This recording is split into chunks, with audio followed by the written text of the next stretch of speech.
Halo semuanya. Baik, pada video ini kami akan menjelaskan terkait dengan organisasi dan arsitektur komputer.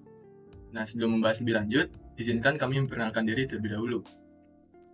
Dimulai dari saya sendiri, perkenalkan nama saya Simrab Tujiarta dengan akhiran NIM 004. Perkenalkan, saya Iwayan Yudiastara Sudarmawan dengan akhiran NIM 025. Perkenalkan, saya Putu Wahyu Kesaputra dengan NIM akhir 114. Baik, untuk pembahasan selanjutnya akan dibawakan oleh rekan saya. Baik, yang pertama saya akan menjelaskan perbedaan organisasi komputer dan arsitektur komputer. Pertama, organisasi komputer. Dimana organisasi komputer adalah cara struktur internal komputer untuk saling bekerja sama untuk menjalankan perintah, seperti CPU yang bekerja dengan RAM untuk menjalankan program. Organisasi komputer berfokus pada peran masing-masing komponen dan bagaimana hubungan antara komponen-komponen saling bekerjasama untuk mencapai tujuan yang diinginkan. Sedangkan arsitektur komputer adalah struktur fisik dan logika pada komputer, di mana itu mencakup perangkat keras dan perangkat lunak yang terlibat dalam fungsi komputernya.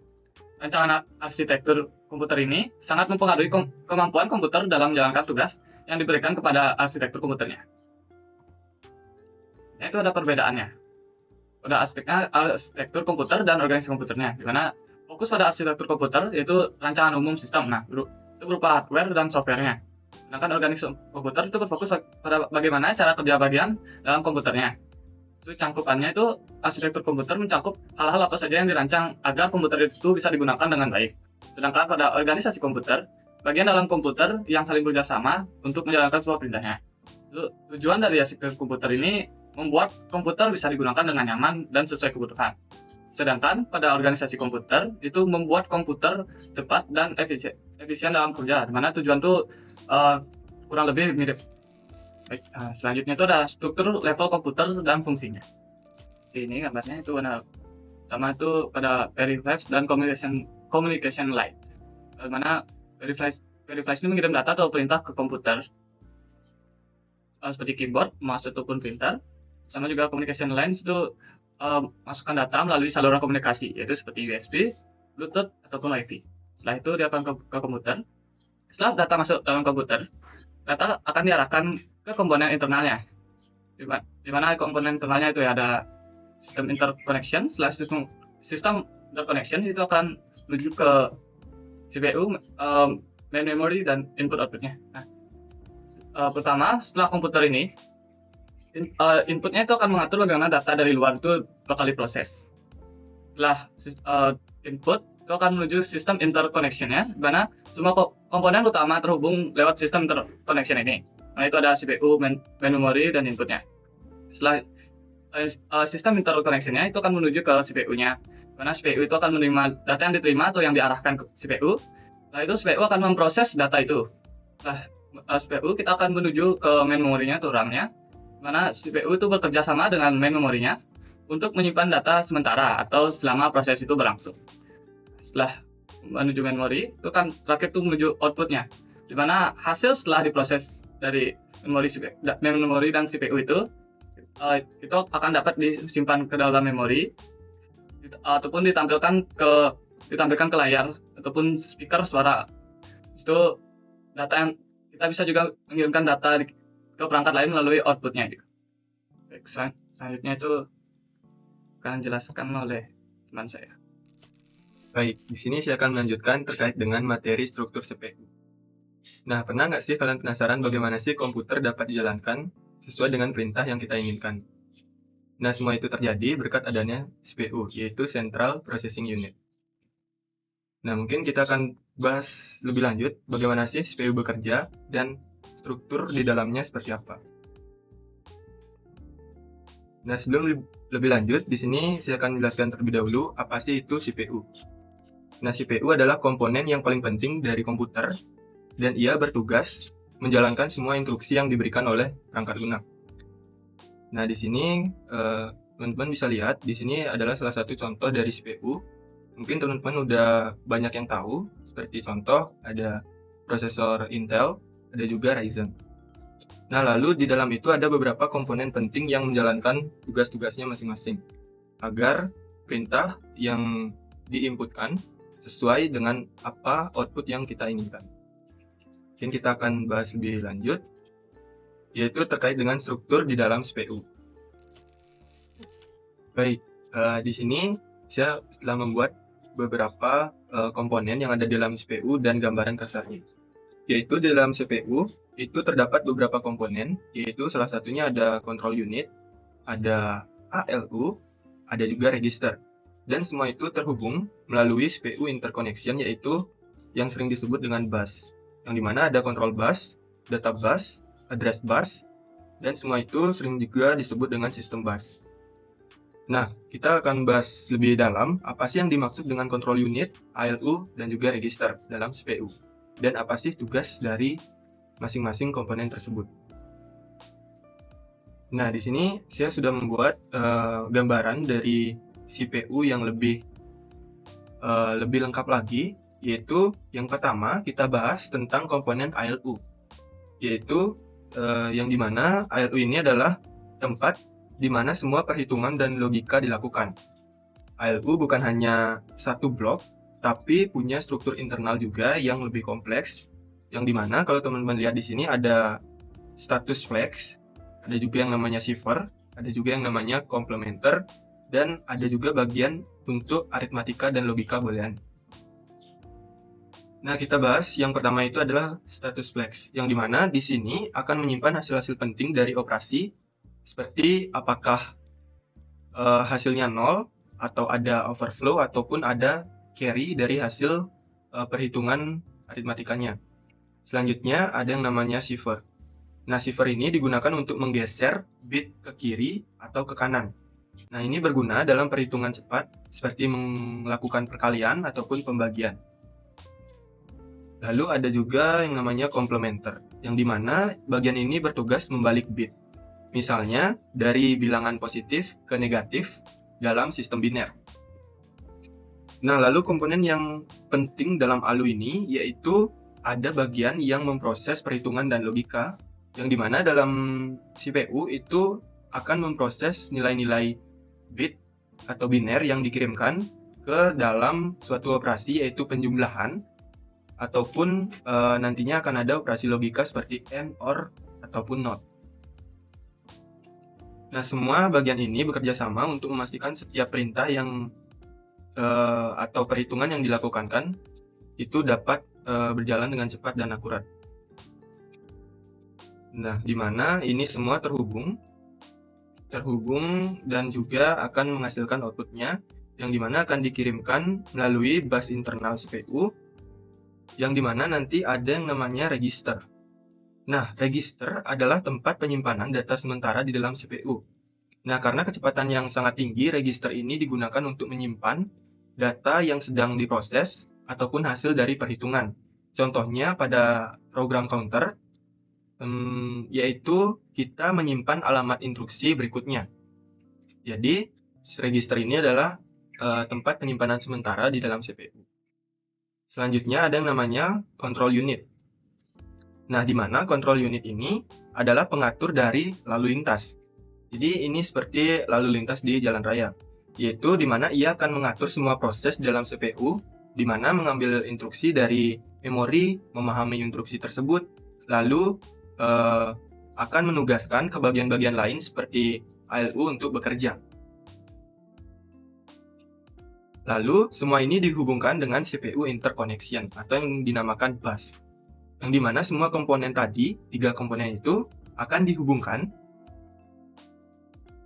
Nah, di sini akan dihubungkan melalui suatu bus, yaitu sistem interkoneksi, yang biasa disebut di dalam CPU adalah bus. Nah, di sini ada 3 jenis utama yang seperti yang kita jabarkan tadi, yaitu ada control bus, data bus, dan address bus. Nah, yang pertama itu control bus. Control bus itu akan mengatur sinyal kendali. Selanjutnya ada data bus, itu akan membawa data. Selanjutnya ada address bus, yang dimana ini akan menunjuk ke lokasi data. Nah, jadi teman-teman udah sekiranya kebayang gimana sih komponen-komponen yang ada di dalam CPU. Nah, kurang lebih ada beberapa komponen dengan fungsinya masing-masing. Nah, selanjutnya gimana sih cara kerja dari CPU?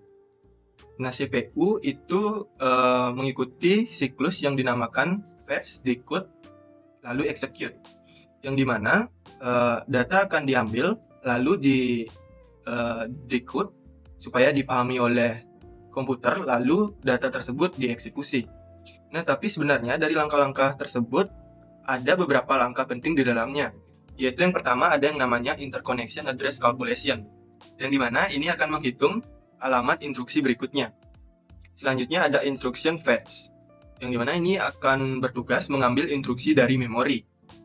Lalu ada yang juga yang namanya proses instruction operation decoding. Nah, ini adalah proses decode-nya, yang dimana memahami jenis instruksi yang diambil. Selanjutnya ada yang namanya proses operand address calculation, yang dimana ini adalah CPU akan menentukan lokasi data yang dibutuhkan. Selanjutnya ada proses operand fetch, yang dimana akan mengambil data dari memori ataupun I/O. Selanjutnya ada data operation, yaitu di mana proses ini akan menjalankan perintah di dalam ALU.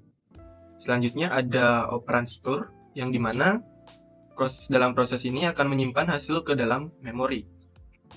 Nah, jika digambarkan, maka akan seperti ini, yaitu dari instruction fetch yang mengambil instruksi dari memori itu akan mengirimkan ke IOD, yaitu instruction operation decoding, agar dipahami oleh komputer. Selanjutnya data akan diproses ke proses selanjutnya, yaitu operand address calculation atau OAC. Selanjutnya dari sini akan masuk ke operand fetch, yang dimana akan mengambil data dari memori ataupun I/O. Nah, selanjutnya data ini akan lanjut ke data operation, yaitu akan dijalankan oleh ALU. Nah, selanjutnya dari data operation yang diproses oleh ALU itu akan lanjut ke proses yang tadinya sempat dilakukan juga, yaitu operand address calculation, yaitu menentukan lokasi data yang dibutuhkan. Lalu dari itu akan lanjut ke proses selanjutnya, yaitu operand store. Nah, setelah menentukan lokasi data, maka data tersebut akan disimpan ke dalam memori. Nah, jadi setelah itu maka akan terus berulang ke instruksi berikutnya dan sampai CPU mengalami hop atau belum ada proses yang akan dieksekusi. Jadi ini adalah siklus dari CPU. Kita lanjut ke bagian selanjutnya, yaitu dalam CPU ada juga yang namanya interrupt. Nah, di dalam CPU ada yang namanya interrupt pada CPU, yang dimana interrupt adalah interupsi atau sinyal yang memberitahu CPU untuk menghentikan proses sementara, yang dimana ini akan menangani sesuatu yang lebih penting. Misalnya saat kamu mengetik lalu ada message masuk, maka CPU akan mengalihkan prosesnya ke proses message tersebut, lalu baru ke proses yang selanjutnya, karena proses tersebut lebih penting. Nah, di dalam interrupt ada beberapa jenisnya, yaitu pada program itu biasanya terjadi ketika kesalahan eksekusi seperti pembagian dengan bilangan 0. Selanjutnya ada juga pada interrupt timer, yaitu terjadi saat mengatur waktu dan penjadwalan sistem. Lalu ada juga pada I/O, yang dimana ini sering terjadi ketika kita melakukan permintaan dari perangkat-perangkat I/O seperti keyboard maupun printer. Selanjutnya ada juga interrupt dari hardware failure, yang dimana ini terjadi ketika kegagalan dari perangkat keras atau hardware. Nah, dalam CPU gimana sih CPU menangani interrupt tersebut? Mungkin kita akan lihat suatu bagan atau proses yang terjadi ketika CPU menjalankan atau ada interrupt yang masuk. Baik, di sini adalah bagan atau alurnya, yang dimana saat instruksi masuk, maka CPU akan mengambil instruksi tersebut, yaitu di sini adalah proses fetch. Lalu instruksi tersebut akan dieksekusi. Nah, ketika ada suatu interrupt, maka CPU akan merecek kembali apakah interrupt tersebut akan diizinkan atau ditolak. Nah, jika diizinkan, maka interrupt tersebut akan diperiksa terlebih dahulu, lalu interrupt tersebut dieksekusi. Lalu akan masuk ke proses atau instruksi berikutnya. Nah, ketika tidak ada interrupt, maka eksekusi sebelumnya itu akan langsung masuk ke hop. Jadi, itu kurang lebih dari alur yang ada di dalam CPU. Nah, jadi kira-kira teman-teman udah ada kebayang gimana sih CPU bekerja dan apa sih struktur-struktur dan fungsi-fungsi dari struktur tersebut. Kalau kita rangkum kembali, CPU itu terdapat beberapa komponen di dalamnya, yaitu ada yang namanya ALU, control unit, register, hingga CPU interconnection, atau yang sering disebut dengan sistem bus. Yang dimana di dalam proses CPU ini sering juga terjadi yang namanya mekanisme interrupt. Nah, untuk cara penanganannya, itu yang pastinya nanti interrupt akan dieksekusi terlebih dahulu karena itu adalah suatu hal yang penting atau genting. Selanjutnya baru akan masuk ke instruksi berikutnya. Nah, jadi tanpa CPU, mungkin komputer tidak akan bisa bekerja. Karena kalau kita lihat bahwa CPU ini memiliki peran penting, yaitu akan mengatur semua mekanisme atau perintah yang ada di dalam suatu komputer. Nah, jadi sekarang mungkin kalian udah tahu betapa pentingnya dan rumitnya peran CPU. Jadi itu tadi adalah penjelasan terkait dengan struktur CPU. Selanjutnya, di dalam materi ini akan dibahas lebih dalam lagi, yaitu terkait dengan operasi-operasi dalam komputer dan fungsi-fungsinya, yang dimana itu akan dibawakan oleh rekan saya. Baik, terima kasih atas waktunya. Di sini saya akan melanjutkan terkait operasi-operasi komputer dan fungsinya. Di sini pasti dari salah satu kalian pasti pernah bingung mikir bagaimana komputer bisa menerima perintah dari kita dan mengubahnya jadi hasil yang bisa dilihat di layar atau bahkan disuarakan lewat speaker. Nah, di sini saya sekarang akan menjelaskan bagaimana proses itu terjadi melalui operasi-operasi komputer dari awal hingga akhir. Nah, baik, selanjutnya di sini ada bagian dari operasi komputer. Secara garis besarnya yang kita harus ketahui, di mana yang pertama yaitu ada input, yaitu ketika pengguna memasukkan data ke komputer, nah ini disebut dengan input. Contohnya seperti kita memasukkan keyboard, mouse, ataupun scanner ke komputer. Lanjut selanjutnya itu ada I/O parts atau input-output parts, di mana ini berfungsi sebagai penghubung antara perangkat, input, dan output di dalam sistem komputer. Untuk yang ketiga di sini selanjutnya ada bus, yaitu bus ini adalah fungsi sebagai jalur komunikasi yang dipakai oleh komputer. Kemudian ada processing, di mana biasanya dilakukan oleh CPU atau Central Processing Unit, yang berfungsi sebagai ketika data diproses sesuai dengan instruksi. Contohnya seperti sedang menghitung, membandingkan, dan mengendalikan alur datanya.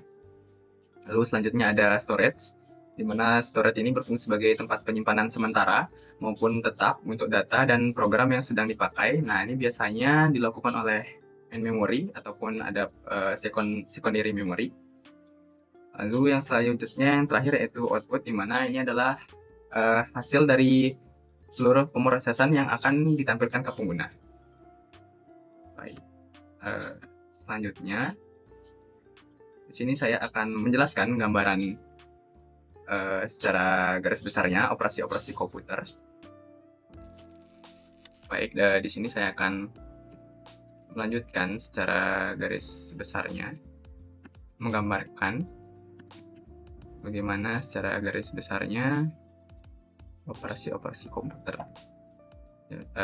Yang pertama, semuanya dimulai dari input atau device yang kita masukkan, perangkat yang akan kita masukkan. Misalnya ketika kita mau mengetik huruf di keyboard, nah huruf itu akan mengirim sinyal digital ke dalam sistem. Nah, sebelum ke sistem, sinyal itu akan melewati I/O parts, di mana fungsinya I/O parts ini adalah untuk menghubungkan perangkat luar device dengan bagian komputer, CPU maupun ke memori. Nah, lalu selanjutnya dari I/O parts. Nah, data ini tidak akan bisa langsung diproses, tapi akan dikirimkan terlebih dahulu melalui jalur komunikasi yang dimana biasa disebut dengan bus. Dimana juga bus ini dibagi menjadi 3 jalur utama. Yang pertama yaitu ada data bus, dimana data bus ini berfungsi untuk mengirimkan data yang sedang diproses antara komponen, mengirimkan atau mengambil data. Kemudian yang kedua ada control bus, di mana di control bus ini berfungsi untuk mengirimkan sinyal kontrol, seperti sinyal kontrol atau sinyal perintah, seperti baca data, tulis data, ataupun menghentikan proses. Lalu yang ketiga ada address bus, di mana address bus ini berfungsi sebagai pembawa alamat lokasi tempat data disimpan ataupun diambil. Nah, setelah kita melewati I/O parts ini, maka akan melalui tahap processing, yang dimana biasanya dilakukan oleh CPU atau Central Processing Unit, dimana di sini semua keputusan komputer diambil dan semua perhitungan dilakukan. Nah, pada saat di CPU ini biasanya terdiri dari dua bagian penting, yang dimana yang pertama yaitu ada ALU atau Arithmetic Logic Unit yang menangani perhitungan matematika dan logika, dan kedua ada CU atau Control Unit yang yang mengatur kapan dan bagaimana data diproses serta siapa saja yang harus bekerja, yang akan dikomunikasikan melalui jalur bus. Kemudian saat diproses akan disimpan ke storage, dimana storage itu biasanya ada main memory dan secondary memory, dimana berfungsi untuk menyimpan sementara data program yang sedang dipakai, dan juga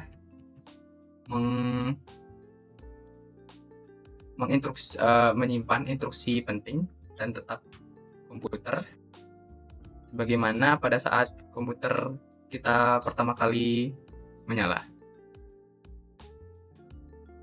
Lalu pada saat ke memori,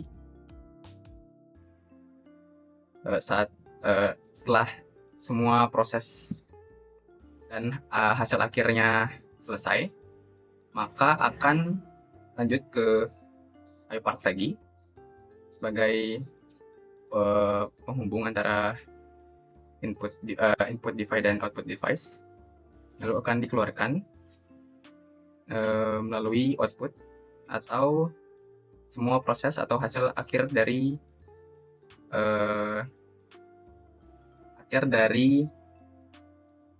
operasi bagian-bagian operasi komputer. Nah, ini hasil akhirnya akan ditampilkan pengguna. Jadi kita mengetik keyboard, misalkan ngetik A, berarti yang output yang keluar akan A. Gitu. Baik, itulah sedikit gambaran kasarnya terkait operasi-operasi komputer dan masing-masing fungsinya.